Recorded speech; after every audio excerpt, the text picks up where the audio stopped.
आरतियां तो आपने बहुत सारी देखी होंगी और भक्त भी आपने बहुत सारे देखे होंगे। कोई देशभक्त है तो कोई राष्ट्रभक्त है तो कोई देवता का भक्त है तो कोई किसी का भक्त है।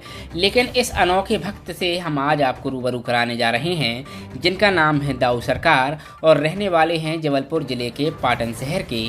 और इन्होंने एक संकल्प लिया है, करीब 15 महीनों से गौ माता की सेवा करते हुए इन्होंने एक दिन चुना है और वह दिन है शनिवार की शाम को पाटन शहर में एक आरती की गूंज सुनाई देती है और यह आरती अब धीरे धीरे बृहद रूप लेती जा रही है। पाटन शहर के रहने वाले दाऊ सरकार का दावा है कि गौ माता की सेवा कर वह समाज में संदेश दे रहे हैं। जिस तरीके से आज समाज में और सड़कों में गौ माता की जो हालत है वह किसी से छिपी नहीं है और इसी को देखते हुए, इसी से प्रभावित होकर दाऊ सरकार ने यह अनोखा काम निकाला है। और यह काम नहीं है, वाकई में यह सराहनीय कार्य है जो कि हर एक सनातनी को करना चाहिए, क्योंकि गौ माता तो गौ माता है।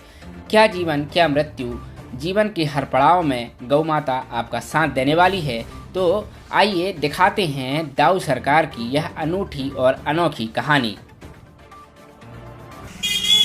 गौ माता महाआरती महायज्ञ प्रत्येक शनिवार को 15 महीने हो गए हैं और इसका उद्देश्य यही है कि गौ माता में जागरूकता, लोगों के मन में आस्था जो है वह जागे और देश की सुख समृद्धि एवं देश भारत की जनता, विश्व की जनता की मंगल कामना।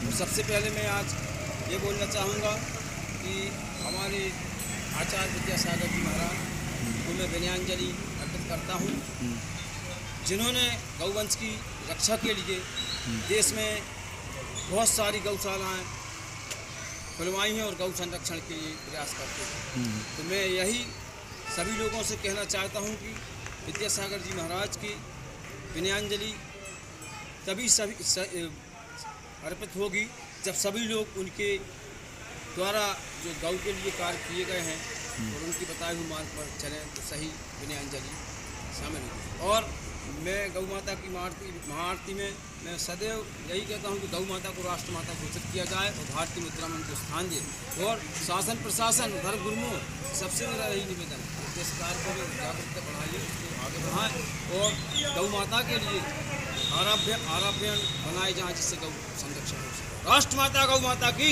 महाआरती जो कि दाऊ सरकार के द्वारा आयोजित की जाती है, लगभग 1.5 साल हो गए हैं गौ महाआरती को करते हुए। प्रत्येक शनिवार को गौ महाआरती होती है।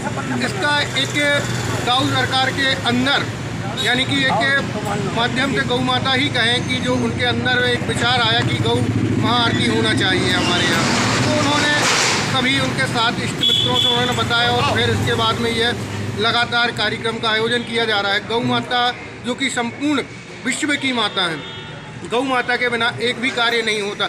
आज हमारे घर में अगर किसी भी प्रकार का पाठ्य पूजन होता है तो सर्वप्रथम गोबर से लीपा जाता है, फिर गोबर के गणेश बनाए जाते हैं, इसके बाद दूध दही का उपयोग किया जाता है। तो हर अनुष्ठान में सबसे पहले गौ माता को ही आगे रखा जाता है और सभी देवी देवताओं का गौ माता में वास होता है, इसीलिए गौ माता को सर्वप्रथम माना गया है। और जिस प्रकार से आपको याद होगा श्री कृष्ण भगवान गौ माता को चराने जाते थे, इसलिए उनका नाम गोपाल दिया गया था जो यशोदा मैया ने दिया था। तो गौ माता को हमारी राष्ट्र माता घोषित होना चाहिए, जो कि प्राचीन काल से चली आ रही है परंपरा। गौ माता ही हमारी राष्ट्र माता है और गौ माता के बगैर किसी भी जीव का तरण तारण नहीं होता है।